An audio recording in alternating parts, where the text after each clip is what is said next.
Hello. Hello. This is fun. You've got a thing, Susan. You've got a thing, Lisa. And who's got a thing this week? That's right. You've got a thing. Danceteria. Yes, we're going to hear from Danceteria and Posy and Zach's residency at the Walker's Point Center for the Arts, which is exciting. It is very exciting. And it's a pre-recorded interview, unlike how y'all usually do it. So, and unlike us doing a very professional interview. Exactly. Always. Oh, I'm Lisa Rasmussen from Renaissance Theaterworks. Hi. Renaissance Theaterworks. She's the artistic director. Wait, she's the artistic director and she's the managing director. Yeah. Okay.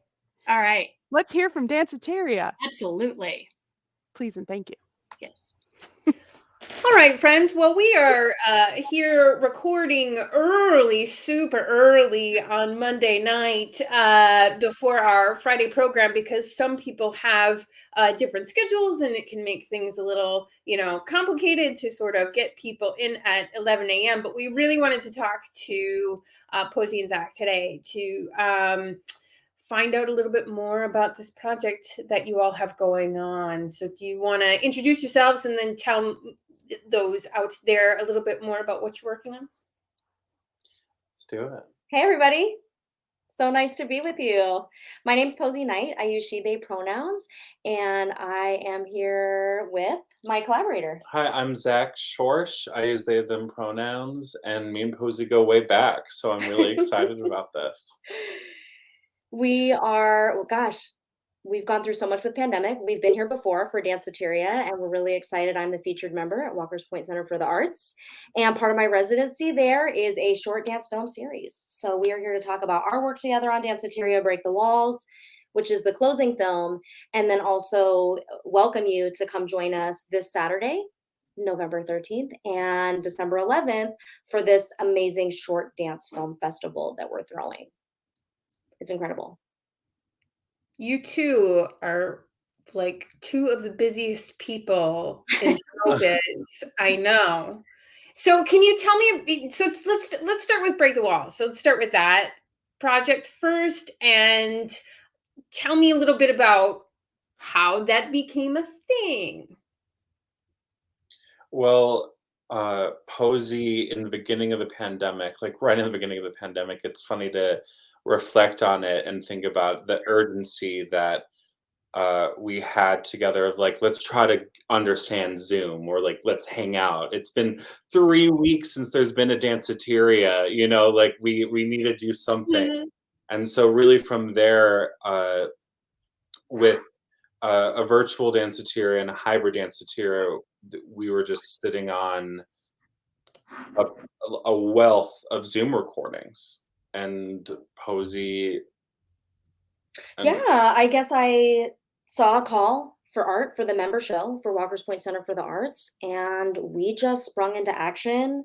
There was a particularly poignant clip. You'll see Alan Russell here, who is my collaborator for the last 18 Danceteria events that have been hybrid.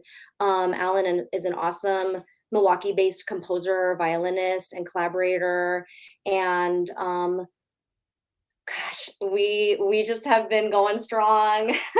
It's amazing to see this footage. We started with a DJ.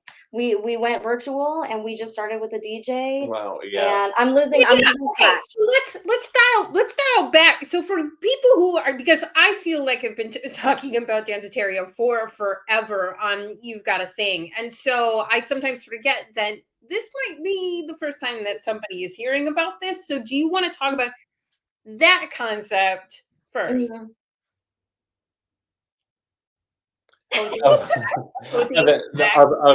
what Danceteria is?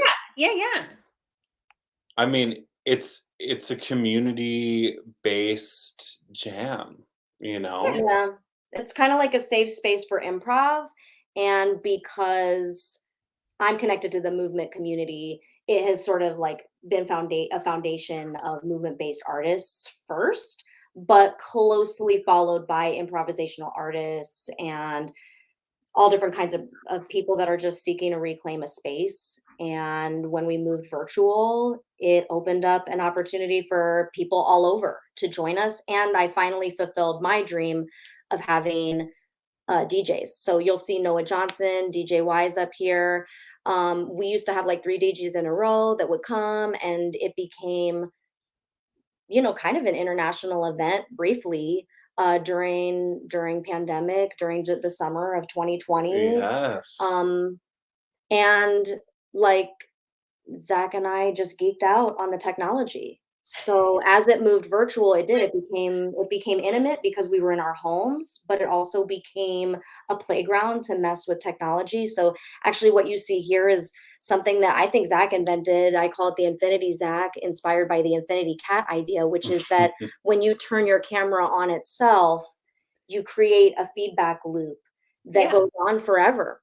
And so we created like special effects and played with backgrounds, and would even put a background on a background on a background. I think what you said about being in our homes and thinking about, it's because there's so much hybrid and virtual Danceteria footage and material and process.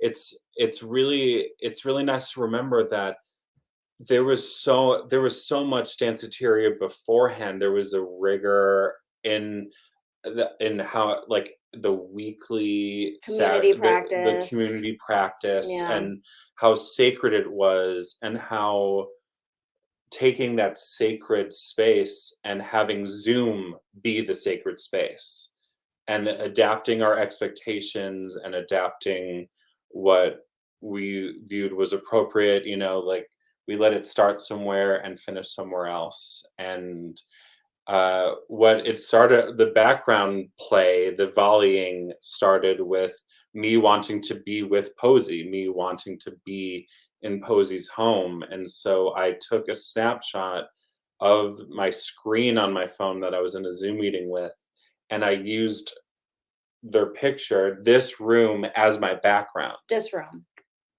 And so I was in the space with Posy, and from there it was just, you could see it in the movie.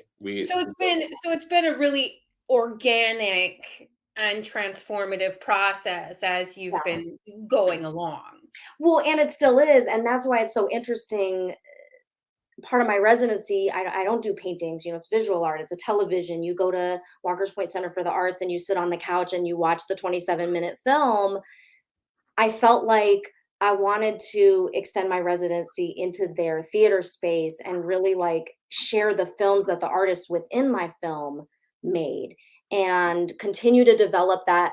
What is Danceteria? It's artists doing their thing, and like Molly Kiefer, who you see here, and Cedar Becker and Megan Velez, and Zach, they're all making films during pandemic. They're all artists in their own right, and using that residency to throw it back out to the incredible work that's been created in the last couple of years.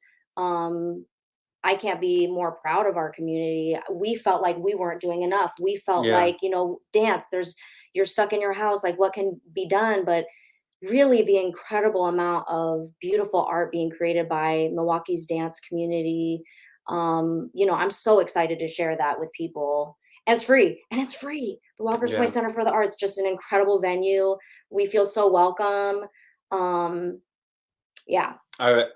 was in awe watching all the films in a row, and I was just like, this is the Milwaukee scene. And on a big screen. Yeah. Zach has excerpts of their work that they created in collaboration with Cooperative Performance Milwaukee, Thunder Domestic. And I had only seen it on my small screen. And to finally witness these dance works like in the space that they deserve, I was like, wow, I hope people will come out and support the like vibrant community that's going on. We were just saying, we want to continue hybrid. This has been an awesome opportunity for dancers to see their work, performers to see their work in a new way and be creatively activated by that. Well, where is the best place to go for this particular project, the Danceteria project that we've been talking about this first section? Where's the Yeah, I wish I could say there was just one centralized place. Really, the gallery work, the film work, you should go to the Walker's Point Center for the Arts. Okay. Okay. That's where information about the film series is housed, and information about my featured member show with Zach and Alan and all those, like those 15 collaborators, just that work in the gallery space. We are having in-person danceterias as well. One of them, this coming Sunday, the 14th, is in the gallery amongst the art for the Dia de los Muertos celebration. So, you know, it's like for us to do danceterias in the gallery space is so spiritual and incredible. It's just been awesome to be able to work there with Alan, you know, Alan's live music. It's just been a bomb jam. In December, I don't know if you know this or not, but I have started calling it church for some people because you all do it on Sunday mornings. I'm like, I mean, church for some people. Yeah. Yeah. It's the perfect time. It's like 10:30. It's like 10:30 to noon, and to me, that's so church time. Yeah, it's not a good time for everyone, but at some point coming out of pandemic, you know, like Zach alluded to, we used to have danceterias every single week for 3 hours. Yeah. And now we're down to like 1 or 2 events per month for an hour and a half. And yeah, I mean, it still is a huge commitment to come. And so it changes from week to week who's gonna come to the event, but everyone is always welcome. Poets are welcome. Yeah. We've had so many different people come through. You don't just have to come, you can actually attend virtually and not even turn your camera on. Although the event in December, on December 12th, is at a sort of a new space, and it's a warehouse space. It's huge. It's wonderful to dance in. And so you can go to the 53212 Presents website for that in-person or hybrid danceteria information. Yeah, that space is incredible. It's open field. Awesome. Well, Posy, tell me then about tell me more about this residency and how that came about then.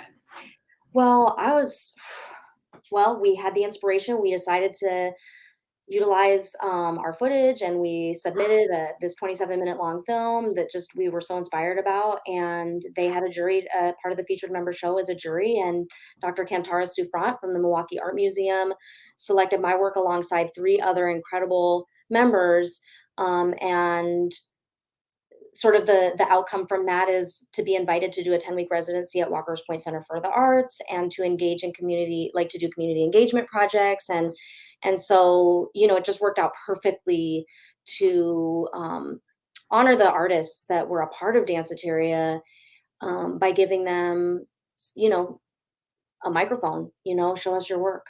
So the dance series really blossomed from that. I've known Chella Garcia, who is their executive director, just an awesome person. I've known her since I did a residency as an Arts Ego intern about 3 years ago at Walker's Point Center for the Art. Just an incredible organization that is specifically Latine and BIPOC supporting and youth supporting. Just an awesome organization to partner with. I feel so excited to be opening their member show season.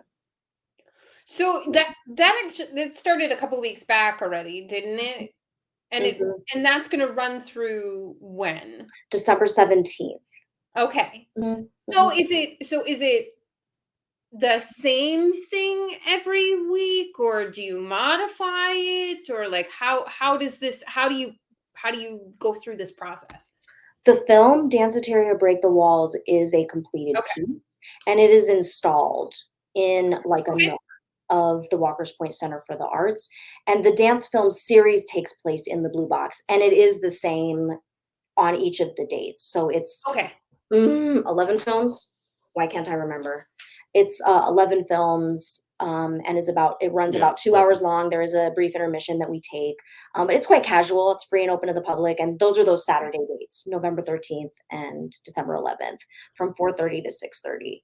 Are you here every day? Can people come and talk to you and engage with you and your artists? The gallery, it's crazy. I should know the exact gallery hours. I know that Saturday is their big day, but the gallery is open most afternoons. You should probably check the website to visit the exact gallery hours. But once you arrive, there's headphones. You can enjoy. Actually, there's a couple ways you can enjoy it.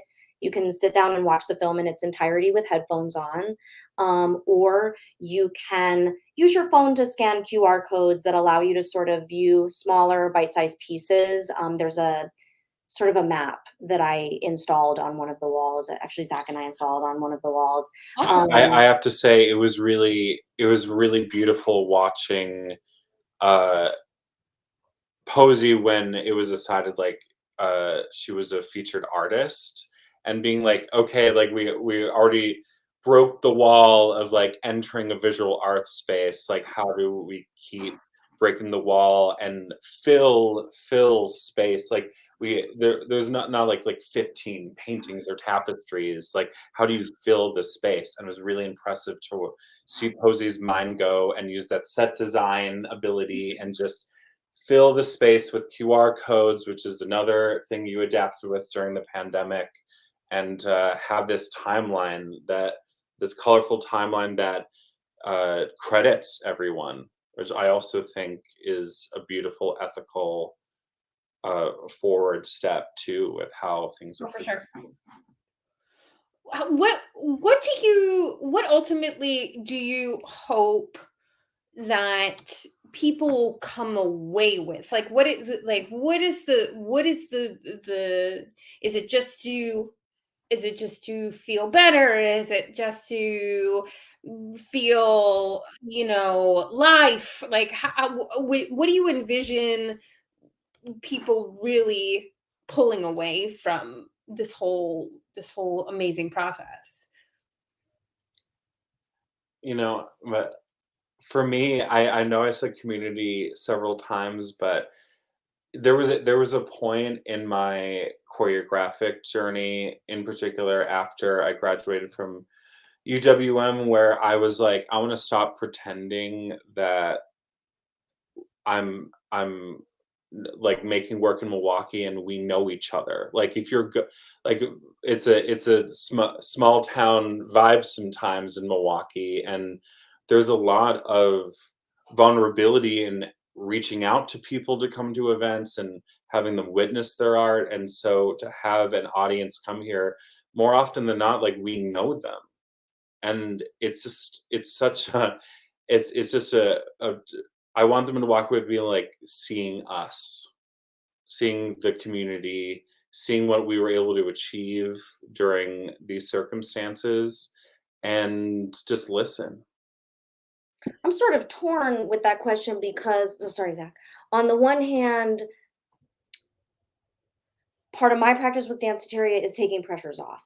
When I go, and it's so hard with hybrid, because of course I care about the experience for our hybrid people. And so when I'm in this space, I am a bit in project manager mode, but I really do try to go into Danceteria kind of without hopes or pressures. Like, I'm really just there to do what I need to do. And if that's eating a sandwich on the couch and watching Zach, then that's what I needed for my Danceteria practice. In general, it's a lot of like just getting into your body, like, just, it is relaxing. I personally want to come away from it feeling, a little invigorated. Maybe I've processed something that's bothering me, but in a nonverbal way. But inevitably, we always end up chit-chatting. You always end up chit-chatting with people and mingling up. And then sometimes there's like a brunch moment afterwards. I mean, it's definitely meant to be a social practice. Yeah. Check-in. But I really also believe in not setting any hopes or standards for it, because I want to remain open to what other people need too. I've always said I want there to be more vocalization. Sometimes as dancers, it's like Alan is playing live and it's eerily silent, even though there's so much movement happening. And so we've brought a microphone into the space. We've brought a piano into the space. Like, we do try to maybe get people to open up to other modalities than just movement. But I really don't like to prescribe or force anything. It's meant to be play. I also I really don't want it to be work. I feel like that's a turnoff for people. Nobody wants to come out to work. I really want it to be a play place. So I try. And that's really all I mean. Is that what you hope, that people just come to play? People experience community and for inspiration, call for inspiration. And I feel the dance series Inspired. honors that gospel, if you will, if you're talking in the church thing. Like the film series, it's Easter, you know? Yeah.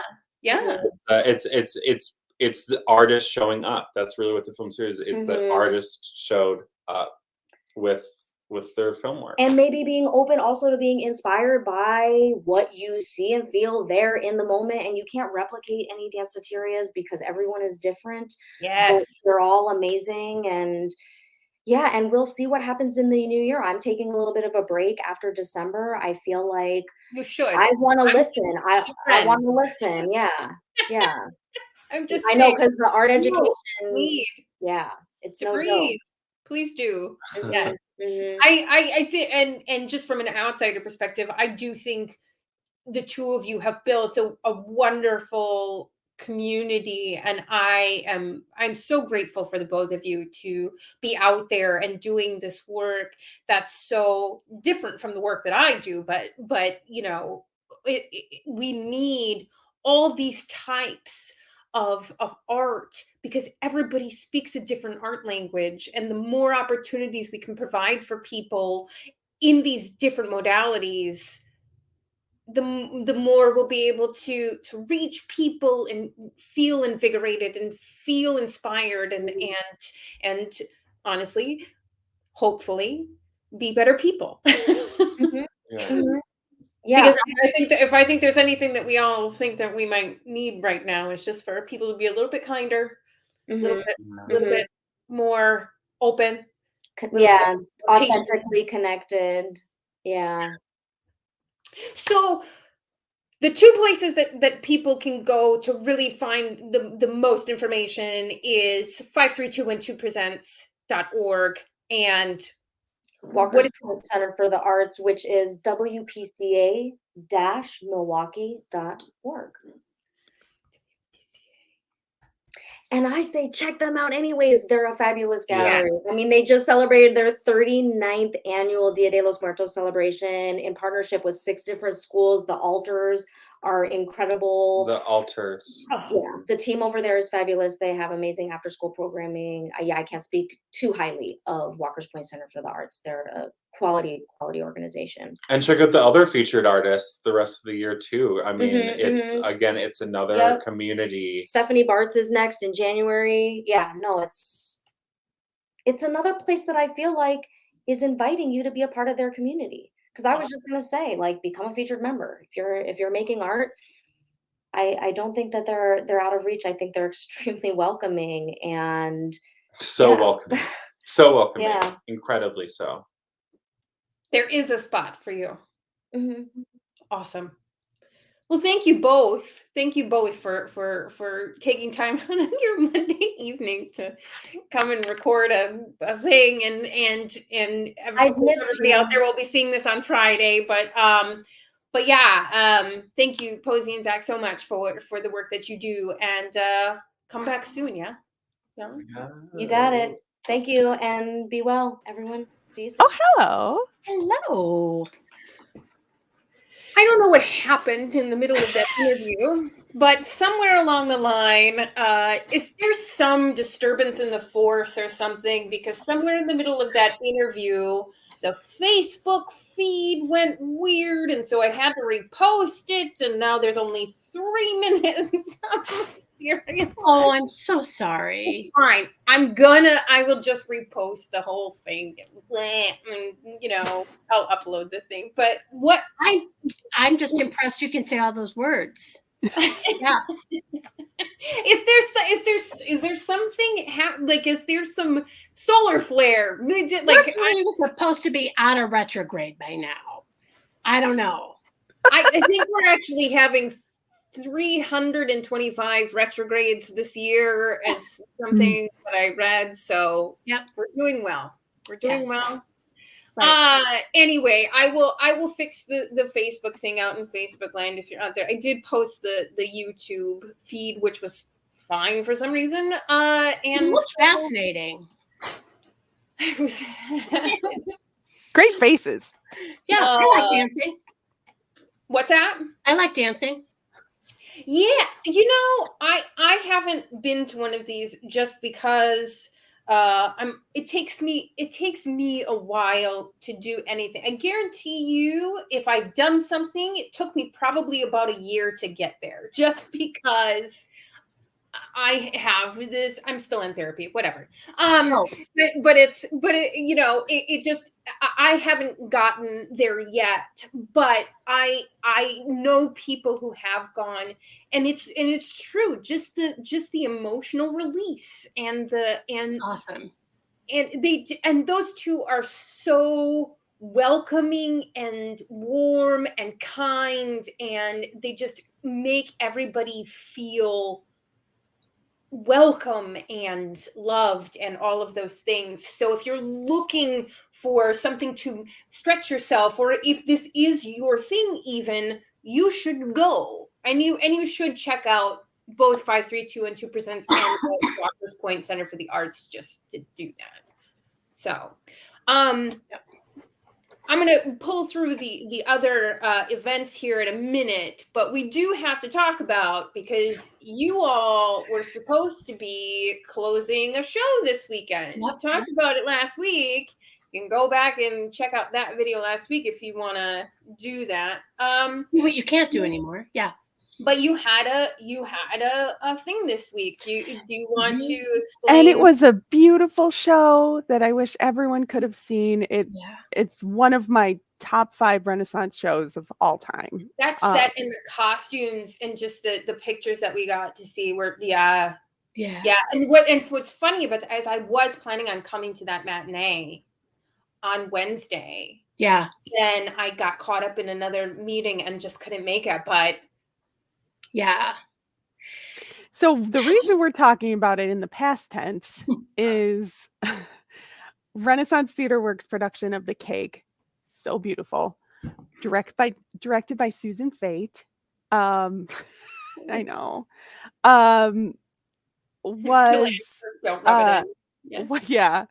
Was unceremoniously ended this week because of this darn pandemic. So we had a positive COVID case, and the whole team handled it so beautifully and so it really was thoughtfully and so kindly. Suzan can drive people to get tested, and Bailey knows how to take down a show. And, it's one of those things that's so shocking in the moment. It's like, wait, we do know what to do because we've thought about this and we've practiced this, and we have 17 layers of protection, and we're testing multiple times a week, and we're, carding patrons at the door for vaccines, and, we're being as careful as possible. Masks are required all the things and all the friction it took to get us here. And it's a good reminder that this pandemic is not over. No, it's not. And I do think, I mean, I think we did a great job, and I think our community did a great job for us. It was, found out 10 minutes before curtain, and within 40 minutes from that time, we'd made the announcement. Everyone mostly had left the theater, all the audience members. I did have everyone gather safely in the theater so I could make one announcement instead of, having to tell part of the people in the lobby and the rest in the theater. It was shocking and unfortunate, but within 10 minutes after realizing it happened, this is true, absolutely true. It's the only time it's ever happened to me. I felt like I had friends that just poured in from the sides to support us and support. Next Act came in. I told Jessica Conley, their stage manager, they came in and said, we've got the box office. We're ready to do refunds. We're going to do, we're assuming there's no penalties and it was in my mind, it's like I was on this river of people that were ready to just help us get through to the other side. It was really awesome. Yeah. And then, Yeah, you know, because we do have to make the point here that everybody in the community is prepared for shutdown. Right. We just went through Wink, same thing. At the top of that process, I said, be ready for this to be over at any minute.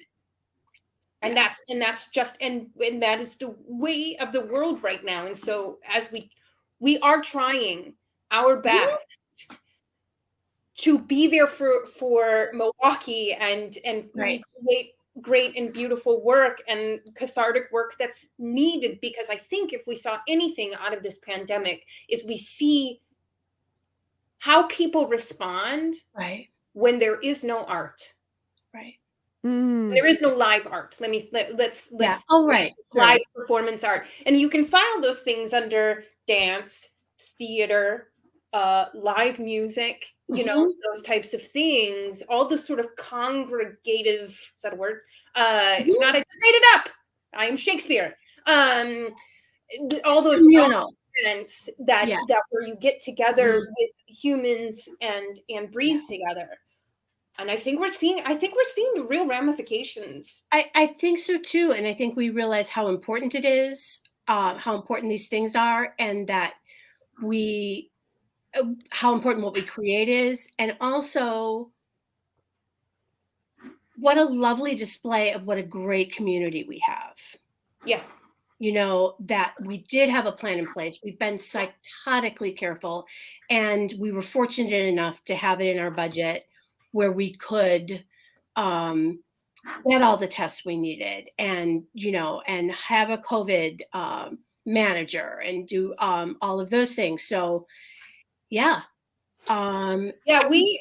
did not have the budget for that. The lucky thing that we had is that we had a medical professional on our team, and we had multiple team members who had to get tested regularly for their day jobs. Sure. And so, that's I mean, I think it's just important to do your best and not to forget that this is still happening. Yeah. And that I think that and I should say everyone involved in the production, front of house, back of house, on stage, off stage, was vaccinated, and then this is a breakthrough case. Yes. Yeah. And I think that's really important to know too. Right. Sorry. No, it's right. It's a breakthrough case when everyone was being psychotically careful. Yeah. And I'm gonna post a science interview on this feed too when we're done about how that stuff actually happens, and really the point of why breakthrough cases and whatnot continue to happen is because we have such a large population of people who are able to get vaccinated and who aren't. Yeah. And I am not afraid to say that. And I've asked every week for people to please. I was just walking across the street for, to go into the the wrap, to go through the atrium there, and they still have on their big billboard, please get vaccinated. Yeah. My husband's a physician in Waukesha, and he told me that he read 40 x-rays yesterday. COVID. Oh my Lord. Yeah. Of lung, like COVID lung stuff, or? Yeah. COVID pneumonia. Oh my gosh. So yeah. And my husband's a occupational therapist at St. Luke's on the COVID floor. So he's been there every single day for, so long. So yeah, just do the one thing you can do. Do the one thing you can do. And also, like, the reason, in case anyone is wondering, because, you've got like 6 minutes to think, okay, what has to happen? What has to happen? Is this the kind of situation where you could bring in an understudy? No, it's not. because technically everyone has been exposed, even though we all had masks on and all, so, and we're all vaccinated, and the way to protect all of the people that we love and the people that we know that have little kids, that have people that can't get vaccinated yet, is to just stop it as soon as you know. Yep. Yeah. And then, behind the scenes, the box office, our friends at Next Act jumped into action, and so many people have donated their tickets back, and they'll get a tax receipt. A lot of people have transferred their tickets to future shows, and we have two shows coming up in March and May. So people can transfer their seats into those. And then, a few people wanted refunds, which is completely understandable. Absolutely. And that's their money. And we're getting that back to them. But it's just been amazing to see the outpouring. We have a new marketing director who jumped into action. Dean's doing great. She is. She just figures it out, and that's awesome. She's like, I know you wouldn't have left me here with all these people if it wasn't important. Suzan and Dean happened to be the folks at the matinee when it had to close down. But we are losing, 6 shows, which is over 25% of our run. And it was just picking up. It's the last weekend, and everyone's like, "Hey, gotta see it." And so I am familiar. Just getting walk-ins, and it was picking up the pace like we knew it would. And so it's just it broke my heart. I hadn't seen it since opening, and I was really looking forward to seeing it. I mean, I was there all the time, but I was in front of house. So like I was saying that I only by extension of a long meeting, I was going to be there on that Wednesday matinee. Yeah. So, I mean, this is a lesson. First of all, I mean, if you can't say anything, go and see your show early. Yeah, that's true too. Because we don't know. These days, go and see a show early. I cracked the joke at Wink on it was the industry night. It was the industry night. I said, the last industry night that I said, tell your friends and all that was the night we ended up shutting down because of COVID in March of 2020. Because I just don't remember time anymore. But it has less meaning.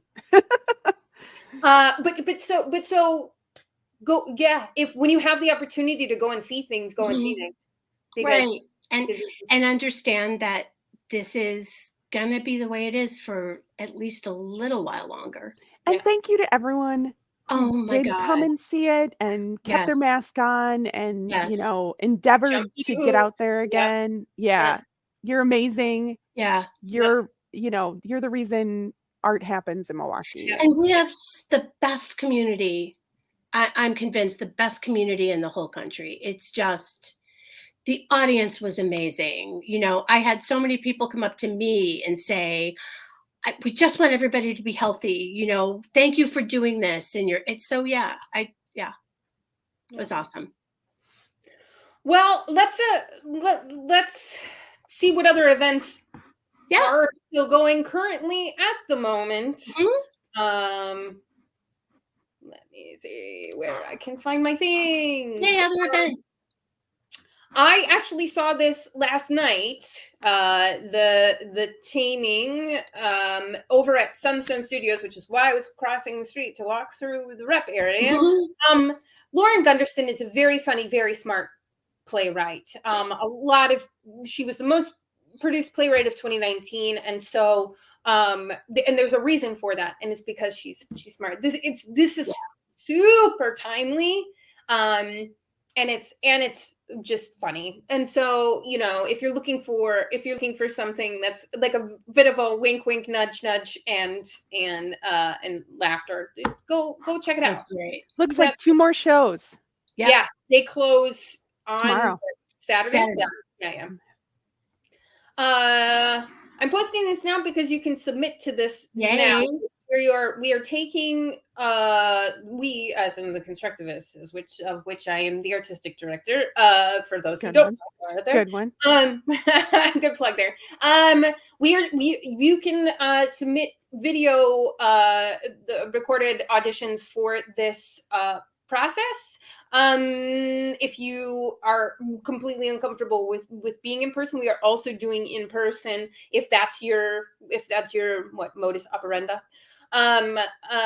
So please go to theconstructivist.org.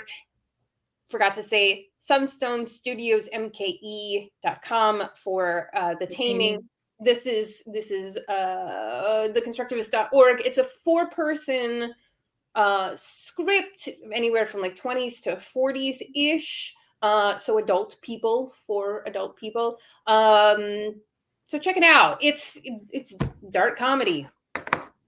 I've read it. It's brilliant. Yeah, it's so great. It's great. Up. This is through the end of the year. If you have not seen any work from Milwaukee Opera Theater, this is a good thing to start on because they're so innovative and so pushing the medium forward in new ways. And this is a great project that they worked with the Decameron Opera Coalition, which is like 9 companies. I think it's 9 companies across the United States, to really thank their heroes. And this is something that they wanted to thank Trickle B Cafe, which is a company in Milwaukee, or a food place in Milwaukee that operates in really a food desert, and they're offering vegetable, healthy food for the neighborhood. And so it's just great. And check out that at MilwaukeeOperaTheatre.org. And then, like we said, get vaccinated. Please. Susan's boosted. Jamie Lynn's boosted. Yeah. I'll get boosted. Yeah. Boost me. Yeah. Boost me, baby. Boost me. Because it's just it's the only way that we're gonna get out of here. You know, I heard a thing about, eventually things would peter out and whatever, but there's so many reasons to get vaccinated, and one of them, one of the biggest ones, is so that you're not giving the virus an opportunity to mutate, like it did something more contagious with Delta. Yeah, it's a beast, and so if you can do that, please do that. Yeah.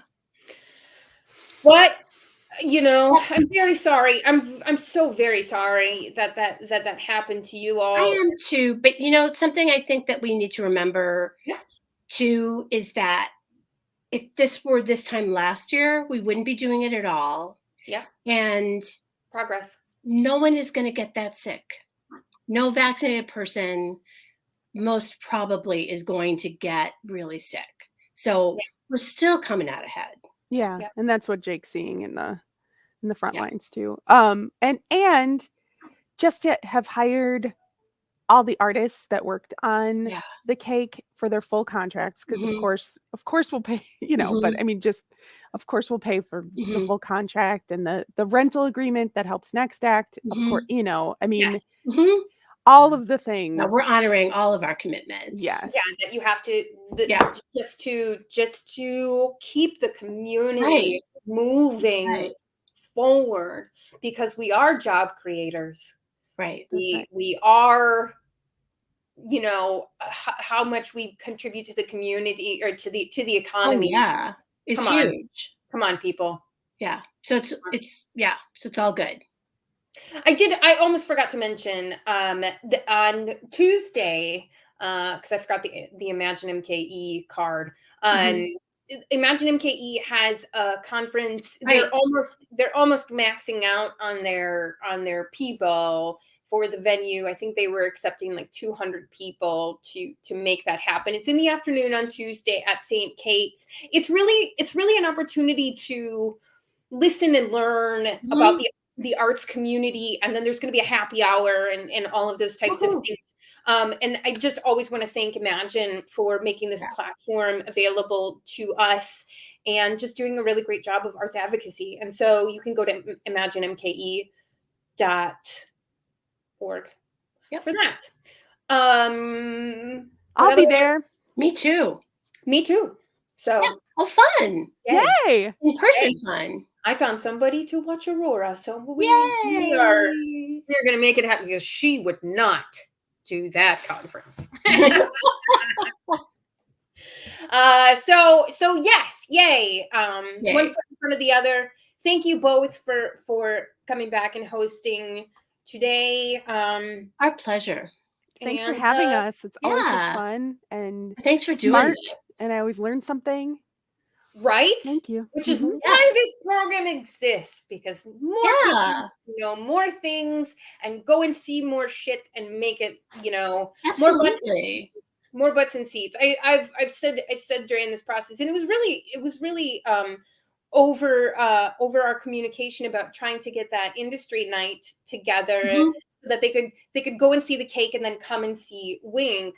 I really want to normalize the amount of time the amount of shows that people see in a month, because statistically, people will go and see. I mean, I would really love to just get more fans from the get-go and get new fans to see shows once a week.